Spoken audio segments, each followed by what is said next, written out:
नमस्कार। आज हम आपको विलंबित कहरवा ताल के बारे में बताएंगे। ये कहरवा ताल का स्वरूप है। आप इसमें देख सकते हैं, ये उसकी नोटेशन है। मात्रा 8 की होती है ये कहरवा ताल, और ये है कहरवा ताल विलंबित लय।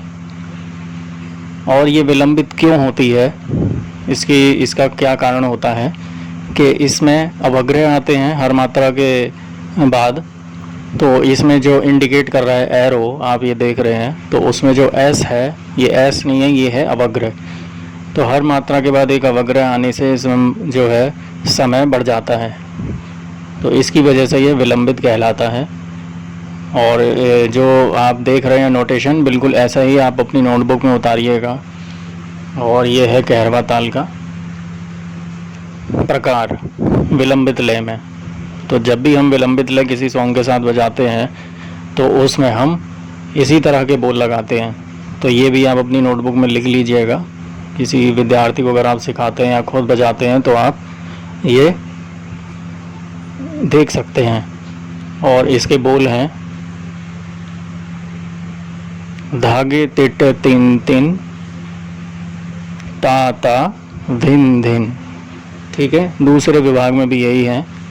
तो उसमें अब देखिए धागे तिट, आप इसमें ऊपर जो संख्या देख रहे हैं, अवग्रह लगने से मात्रा बढ़ जाती है। तो एक विभाग में जहाँ 4 मात्रा होती हैं, विलंबित में ये हो जाती है एक विभाग में 8 मात्रा अवग्रह लगने से। तो यहाँ भी जो ये बोल आप देख रहे हैं, इनकी संख्या भी उसी पर आधारित है। तो उसमें हमने बिल्कुल सब कुछ क्लियर लिखा हुआ है इसमें। तो ऊपर आप संख्या देख रहे हैं और ठीक उसके नीचे वो बोल लिख रहे हैं। तो इसी तरह आपको नोटबुक में उतारना है और बहुत आसानी से आप ये समझ जाएंगे।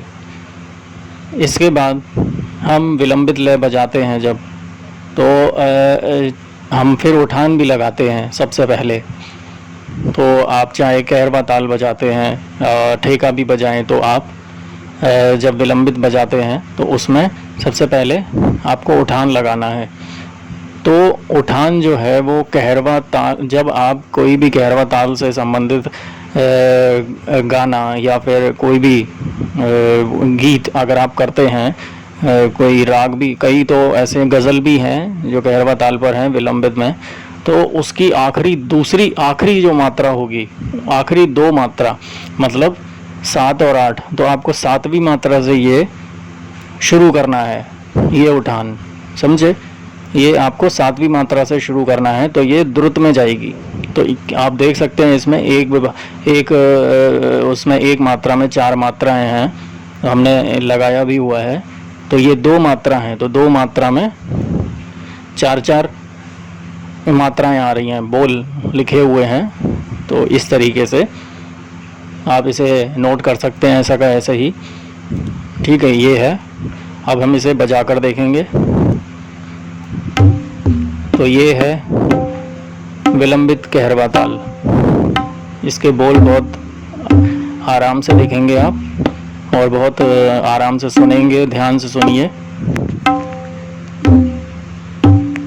धागे तीट तिन तिन ता ता धिन धिन। धागे तीट तिन तिन ता ता धिन धिन। अब ये द्रुत लय में देखिए, इसी लय में आपको बजाना है 7वीं मात्रा से, या क्या आपको ध्यान रखना है गीत का। अब ये उठान है, धिन नगिन नग तेरे किट नकिन नगिन नकिन नगिन धा। धिन नगिन नग तेरे किट नकिन नगिन नकिन नगिन धा।